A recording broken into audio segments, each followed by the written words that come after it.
জয় মা, জয় ঠাকুর, জয় স্বামীজি, জয় গুরুদেব। উদ্বোধন কার্যালয় থেকে প্রকাশিত স্বামী পরমানন্দ প্রতিদিনের চিন্তা ও প্রার্থনা এই বইটি থেকে বছরের প্রতিটি দিনই পাঠ করার চেষ্টা করব। আশা করি আপনাদের সকলের ভালো লাগবে।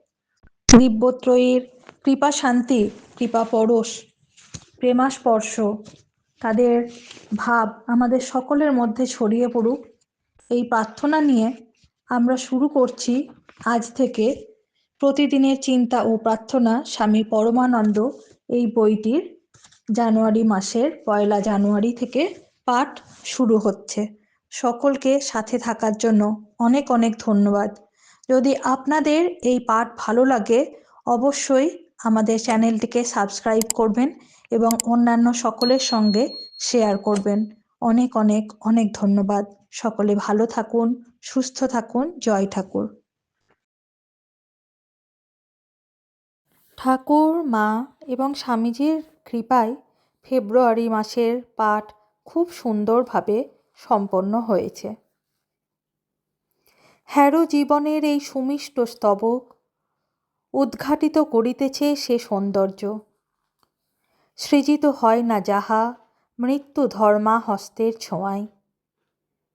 দেখিতে পাই না যারে আমাদের এই আঁখি দুটি। ইন্দ্রিয়ের অনুভূতি পারে না ধরিতে যারে, তথাপি গোচরীভূত অনুভূত তাহা শুধুমাত্র শুদ্ধ ইন্দ্রিয়ের।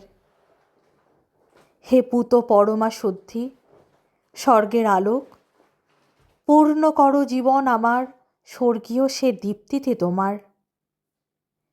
এই দেহ মোর, সকল ইন্দ্রিয় আর যাহা কিছু নিরর্থক জীবনে আমার রূপান্তর ঘটাও সবার। লহ মোরে একান্ত আপন করে তব। মার্চ মাস। ভাগবতী শক্তি। তোমার মনকে আমারই চিন্তায় পূর্ণ করো। তুমি আমারই ভক্ত হও, উপাসনা করো আমাকেই, আর প্রণত হও আমারই কাছে। এইভাবে তোমার হৃদয় আমাতে দৃঢ় নিবদ্ধ হলে আর আমাকে তোমার পরমাগতি ভাবনা করলে তুমি আমারই কাছে আসবে। ভগবদ্গীতা। 19 মার্চ দিনের প্রধান চিন্তা।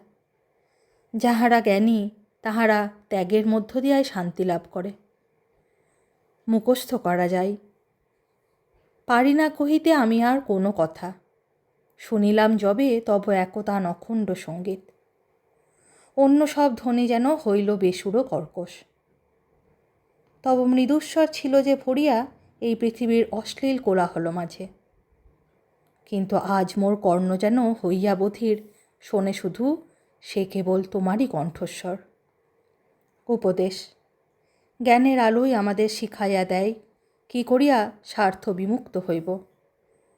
তার মানে যে জীবনের খুঁটিনাটি সব ব্যাপার হইতে নিজেদের আলগা করিয়া রাখিব।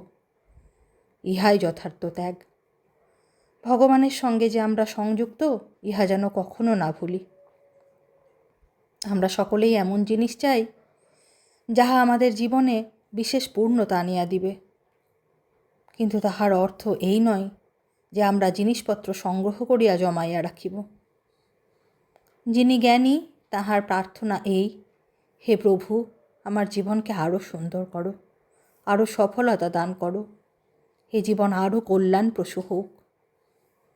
যে মানুষ ত্যাগ করিতে পারে সেজন সত্যি আরও মূল্যবান জিনিস লাভ করে।